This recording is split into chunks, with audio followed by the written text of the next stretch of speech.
I don't like to use this language, but I've cracked the code on ministry in this particular area of the city. So because of that, because of the challenges and the complexity, there is this desire to collaborate and a desire to serve alongside one another and learn from one another that I don't take for granted, but I realize is a really special thing about ministry in New York. And so I don't know, it's fun for me to get to celebrate. Welcome to Faithly Stories, the podcast that brings you inspiring tales from conversations with church leaders as they navigate the peaks and valleys of their faith journeys through their ministry work and everyday life. Join us as we delve into their challenges, moments of encouragement, and answered prayers. The Faithly Stories podcast is brought to you by Faithly, an online community committed to empowering church leaders, pastors, staff, and volunteers. Learn more at faithly.co. Get ready to be uplifted and inspired as we unveil the heart of faith through stories from the front lines of ministry on the Faithly Stories podcast. Jennifer, thank you so much for coming on the podcast. We've met a couple of times. I've had a chance to get to know you a little bit, but I've always felt like I was just scratching the surface. And so I'm super excited for the opportunity to just dig in a little bit more. Thank you so much for having me. So let me start with this. Your official title at Redeemer City to City is, I want to get this right, Senior Director of Missional Engagement and Catalytic Training. It's a mouthful, isn't it? It's a mouthful, but so it's a big role, obviously. I'd love to just hear a little bit more about it. If you could break it down into like what you do. Well, part of that work is just leading our training team and helping us stay, as collaborative among ourselves, but also with all the different churches and ministries that we get to serve alongside. So I see it as like a coordination role to help us make sure we're all talking to one another and all learning about how to train fruitfully and effectively in all different kinds of contexts. So that's one piece, is just getting to like work with the trainers and the facilitators, which is a real joy. The other piece is then being out in the field, which is New York City, which is a lot of fun. And this is me in church basements, in church sanctuaries, in all kinds of ministry spaces in all 5 boroughs, getting to work with pastors and leaders. And I like to describe it as equipping churches for better spiritual conversations. Yeah. So the aspect of missional engagement that I lean into the most is around equipping people to speak good news, live good news, invite people to take a step forward to do this. Yeah, that's really cool. And you've lived in different places and you've served in different places. But you've been in New York now for like 15 years? Almost 20 years. Oh, almost 20 years. Wow. So as you look to equip the Church of New York City and its leaders to have better spiritual conversations, is there anything that is like unique to New York that like when you were in Asia or you were in Canada, like it wasn't like that wasn't the challenge for evangelism here, but it is here in New York? Oh, wow. Ooh, that's such a good question. Let me just start by saying, marveling at the fact that in New York, I'm not the first to say this. I'm repeating things that I've heard from older, wiser friends in ministry. But in New York, there is this desperation that because of how challenging it is, because of how diverse it is, because of how it's like 1,000 different villages, so many contexts. So I don't think you ever feel like you have a handle on, I don't like to use this language, but I've cracked the code on ministry in this particular area of the city. So because of that, because of the challenges and the complexity, there is this desire to collaborate and a desire to serve alongside one another and learn from one another that I don't take for granted, but I realize is a really special thing about ministry in New York. And so I don't know, it's fun for me to get to celebrate despite all the things, all the headwinds that seem to be prevailing. There's also a desire and a willingness to team up, which is really beautiful. Before you were at City to City, you were at the Redeemer churches. And before that, you were at UNICEF. What made you move from UNICEF into the ministry world? I would just say I've always felt called to equip people for mission. And so whether that was equipping people to speak on behalf of the world's children, which is what my work at UNICEF was, or equip people to speak about the role that Jesus plays in their life, the role that faith has in their life. I do see those as a piece, like as part of the same thread, just in different contexts. So it actually felt,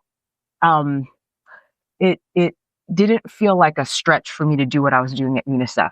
Compared to what I'm doing now. So that's a part of it. But I'll say, Alicia, like I've always been torn between, I went to college, I studied biology and political science. It sounds so preposterous now, but I wanted to just do humanitarian work. I wanted to help make a difference when it came to fighting human trafficking. Like those are the things that fired me up. But I was also drawn to mentoring, discipling work, and evangelism and missions work as it relates to the church. So I kind of felt pulled between this like humanitarian UNICEF-y world and then the ministry world. So that's why if you look at my journey, I'm kind of in and out of church ministry a couple times, though now it's been about 5 years at City to City. So wow, I might be here for a little while. Well, I have to say it doesn't sound preposterous to me at all. I think that in order to be a catalyst for change, you have to be really aspirational and you have to go for the things that sound like it's not even in the realm of possibility.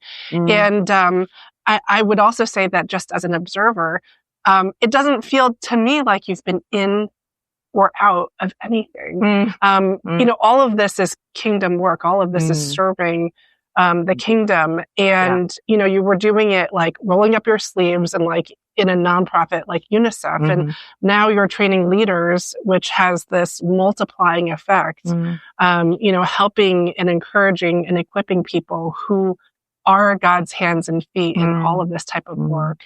So it's beautiful just to observe and to hear you talk about it. Thanks for reflecting that back, Alicia. That's super encouraging. So before UNICEF, you were in Asia. What were you doing in Asia? Yeah. Asia, I was deeply impacted by the, Urbana missions conferences that InterVarsity hosts every couple of years, And I went twice. I went in 96 and I think it was the year 2000. But at one of those missions conferences, I remember it's like around midnight on New Year's Eve, and they invite folks who feel led by the Spirit to make a commitment to do something missions-wise. And I felt that pull. And at Urbana, probably it was 96, I had made a commitment. I really felt drawn to sharing the faith and helping people understand the faith in a place like China. I remember growing up reading about just the struggles of the church and of Christians in China. And I just felt like it's very simple and naive, perhaps, but I was like, I cannot believe that people in China cannot worship freely. They can't, they just don't enjoy the freedom to know God as I do. And I was bothered by that. And so that Urbana kind of prompting led to that commitment, which I then followed through a couple of years later. So right after I graduated from the University of Toronto, my first job was to teach English in Shanghai. So I taught English by day and then led Bible studies by night. Wow. Yes. And how long were you there for? 2 years. And when you do ministry today, are there things that you learned from your time in Shanghai that are part of what you do today? I'm just curious if there's impact in today's ministry from that. That's a great question. I think one of the things that comes to mind is my family is Chinese, where my parents are from Hong Kong. Going to China to live as somebody who'd essentially had very little, I'm not fluent in Chinese. I can, do the basics of like ordering food and, getting to a doctor or something. But so moving from Toronto to a place like Shanghai, it was very challenging. There was a lot of tears. There was a lot of, the culture shock was real. And so maybe one of the things that rises to the top when you ask that question of how it affects ministry to this day is being able to depend on a God who has proven himself faithful in the most challenging circumstances of my life. Wow. So it was the desperation, again, that word, like when you're there and you're desperately trying to, find out who you can trust, find out who your ministry partners are going to be, try to find a way to connect with people who culturally are very different from you. Everything seems upside down. You don't feel like yourself. The food is different. Cultural mores are different. In that environment where I had a very little sense of like, I know how to navigate this. Like, I know how to succeed and thrive in this. So the dependence on God, that has never, and this is the grace of God, that has never left me. That ministry, that dependence, like the moment by moment dependence on prayer and like rooting myself in scripture to be able to make it through the next hour or the next day. That was it. And really depending on prayer because, we were young, the crew I was with, the team I went out there with, we were all young. We're all recent graduates. We were all idealistic. We wanted to serve God. We wanted to make disciples, but we had a lot to learn. And so, that was a part of it. So I'm really struck by the Urbana conference being kind of like the spark, right? That propelled you into your first chapter of ministry.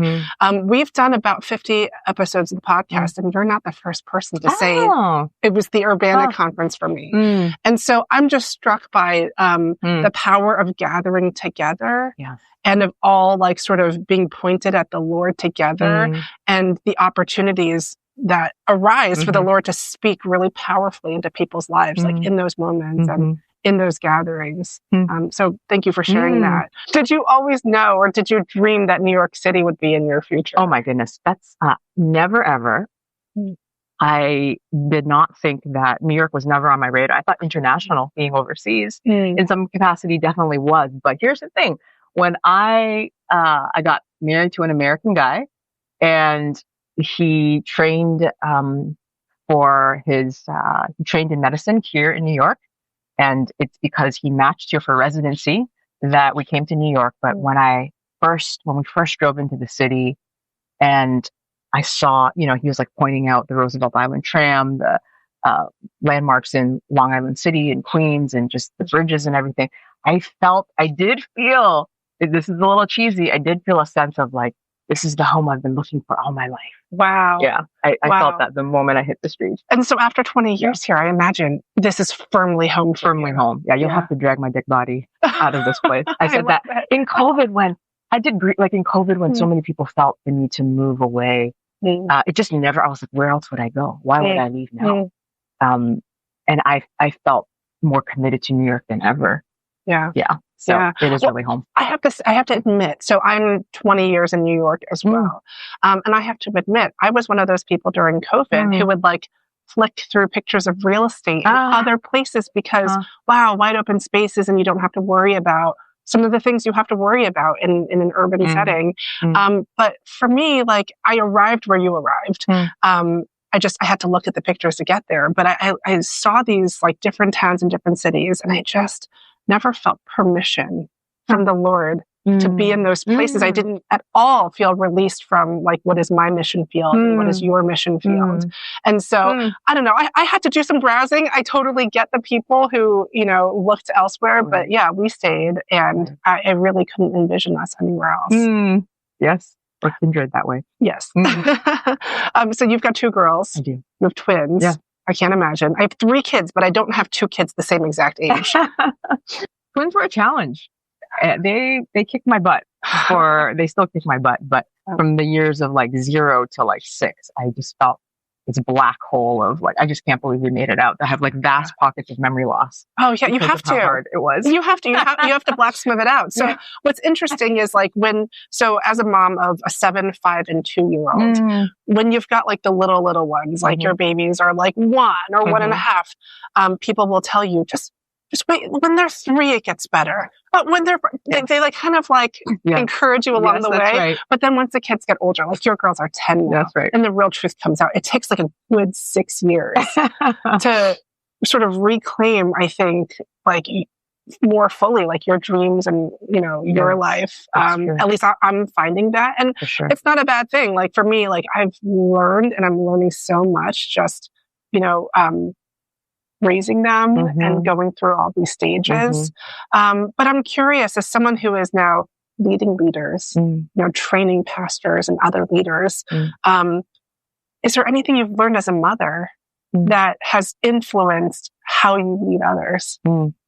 Wow. We could sit and talk about this for a while, Alicia. I'd love to hear how you would answer it too. Again, my theme word seems to be desperation. Having twins was so challenging for me. It was anything I could manage to do apart from just keeping them alive felt like such a gift from God. So again, this dependence on God for everything, the absolute inadequacy me and my husband felt. Those 0 to 6 years. And even now it's still challenging, but it's gotten better. But in terms of ministry, having twins was so demanding for me and my husband.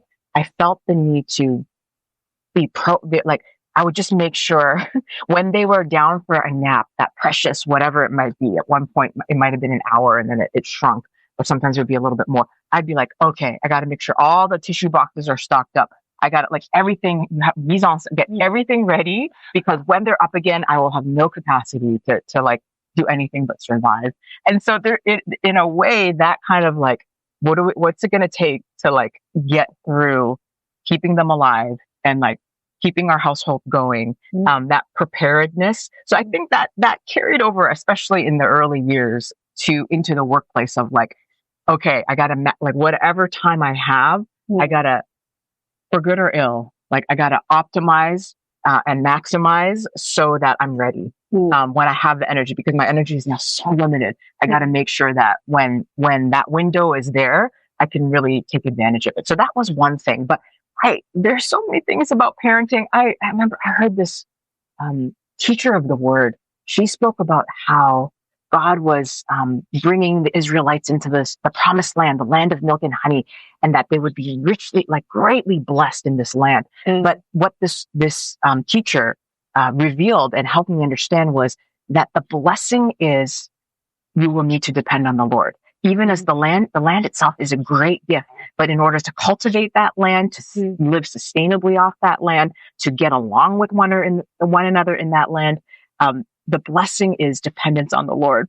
And I have thought a lot about that, about children being a blessing, right? From the scripture itself, from, mothers and fathers in the faith, mentors in the faith, how much children are a blessing. And for me, that blessing is how much I need the Lord, and so that is easily transferable to any aspect of ministry, which is this ministry is a blessing, and I desperately need the Lord at all hours and all moments of it. But one more thing is just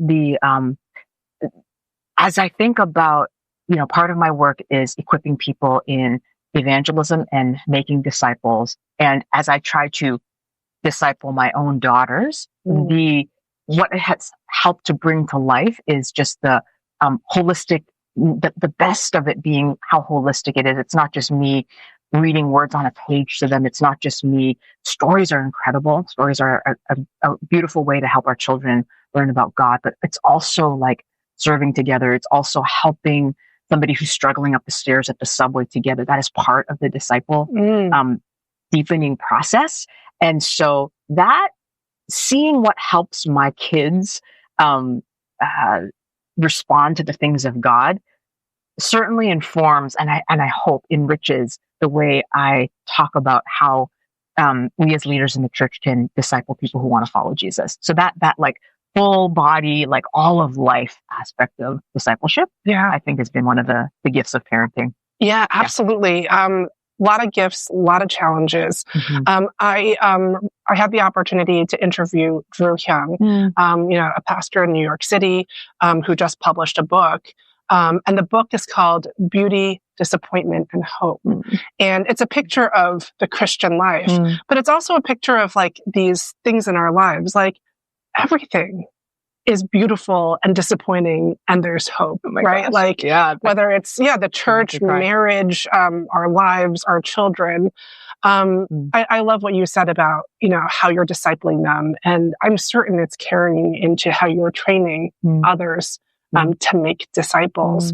Because it's one ministry, right? Like your life and everything the Lord has called you to, it's all your ministry.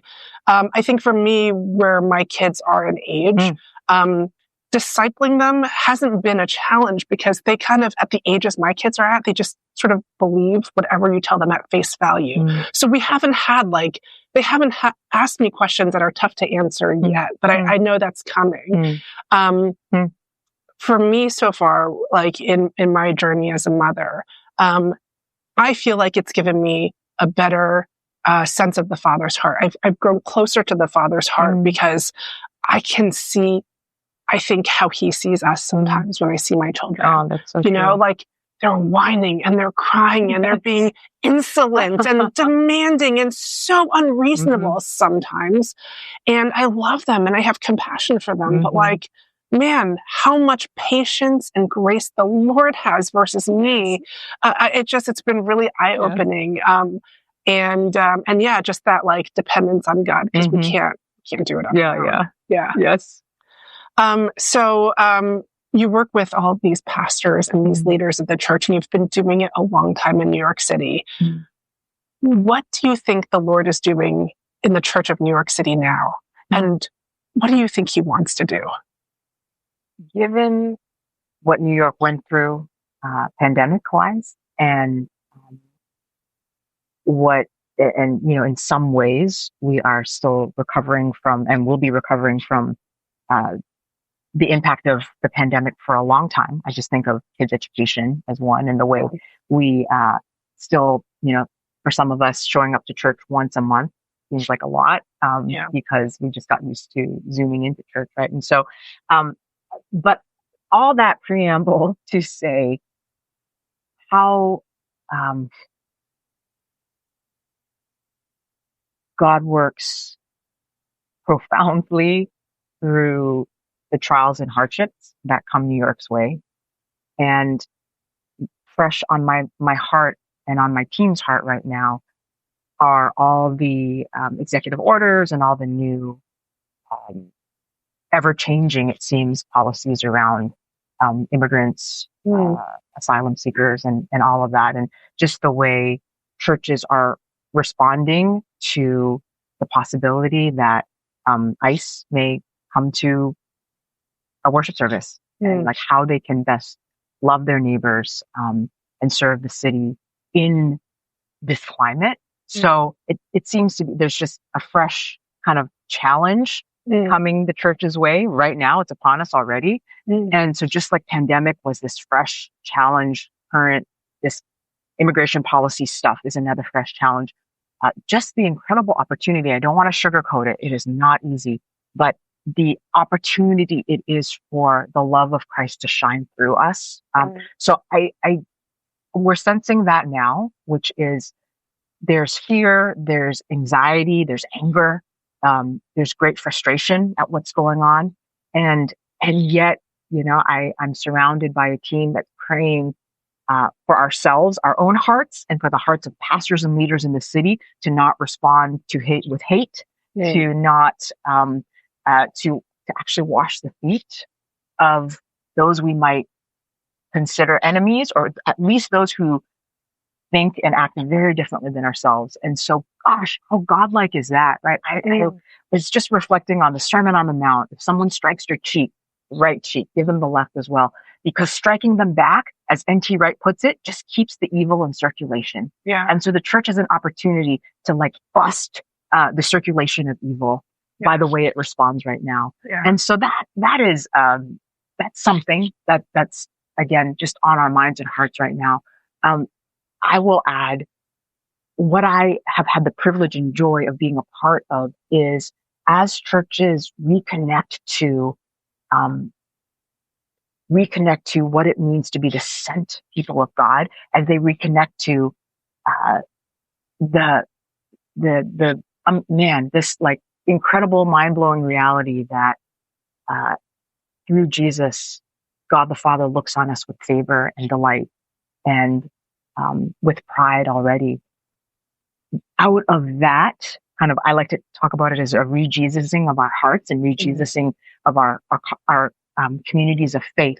Out of that re-Jesusing and kind of a tapping into what it means to be sent, how transformative, how renewing, refreshing, galvanizing it is for communities, whether they're baby 6-month-old church plants or historic churches that have been around for 100 years. That re-energizing that happens when you wrestle again with what it means to be the sent church of God, the sent people of God, how that looks like in the way you love and engage your neighbors and your colleagues. And so I'm always going to want to geek out on, as people take seriously Matthew 28, as they take seriously the call to be salt and light, man, like the joy, the energy, the refreshment they experience, the renewal they get to be a part of, the really cool things that they get to take part in because of that. And so, very long-winded answer, Alicia, to your question of what am I seeing God doing?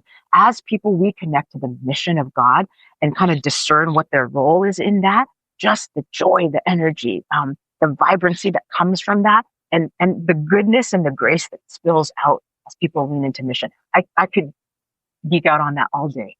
I love that. Thank you for sharing that. It's so beautiful. And I love that you said re-Jesusing. I think we all need a little re-Jesusing every day when we wake up. I love that. Thank you. I got to shout out Alan Hirsch for that. I stole that from him. Thank you, Alan Hirsch. Yes. All right. So last question for you, Jen. You were a guest preacher at Reunion Church in Union Square, New York City this past summer. And you opened up the message by asking the congregation, how do you think you get stronger spiritually? And there were some really great answers, right? I think people shouted out prayer, people shouted out community. And you said for you, it's remembering and living. Can you talk a little bit more about that? And I have a follow-up question to that, which I'll just, add in, which is this question of getting stronger spiritually. Do you answer it differently if it's for a congregation versus for one of the leaders that you're training? Re-Jesus. Gotta begin. So that the remembering is maybe part of the remembering is the re-Jesusing of our heart, the warming up of our hearts at the fire of God's love, as Richard Lovelace put it. So we don't go trying to steal love from other sources, like sources that just are always going to fail us. But so the remembering is key. The re-Jesus is key. And then I would say it's always take a baby step of faith. Watch what God does in and through you. Whether it's for an individual leader who takes that step of faith and then experiences the grace and nearness to the Father in a fresh way. And that might become infectious to more of the people around them. To a whole congregation, it would still be warm up your hearts at the fire of Jesus. Remember tap back into that first love. Sometimes a question I ask is, as I am with a group of leaders, it might be, what's the first story of Jesus that really moved your heart? And as people turn to one another and talk about Jesus feeding his disciples with breakfast on the beach, forgiving Peter after Peter had denied him 3 times, or for me, it's Jesus stopping to heal the woman with the issue of blood on his way to bring Jairus' daughter back to life. Like those, that the stories of the Gospels that first moved our hearts about Jesus. There's something about tapping back into that that strengthens our faith, helps us, I think, unhide the light in us, revives our ability to be salt in the community. So I'm sticking to my guns. It's still remembering and taking small steps of faith. I love that. Thank you for sharing it. And thank you, Jen, for everything you're doing to serve the city of New York. I'm a part of the Church of the City of New York, and I'm so blessed by it. And we're so blessed by it. So thank you. Thank you for tuning in to the Faithly Stories podcast. We pray this episode gave you the encouragement you needed to continue on your journey. The Faithly Stories podcast is brought to you by Faithly, an online community committed to empowering church leaders, pastors, staff, and volunteers. The Faithly digital platform offers innovative and practical tools and resources to enhance connection, foster collaboration, and promote growth within the church and ministry space. Remember to subscribe, rate, and review our podcast to help reach more listeners like you. Stay tuned for more uplifting tales from the front lines of ministry on the Faithly podcast. Stay bold, stay faithful, and never underestimate the power of your own story.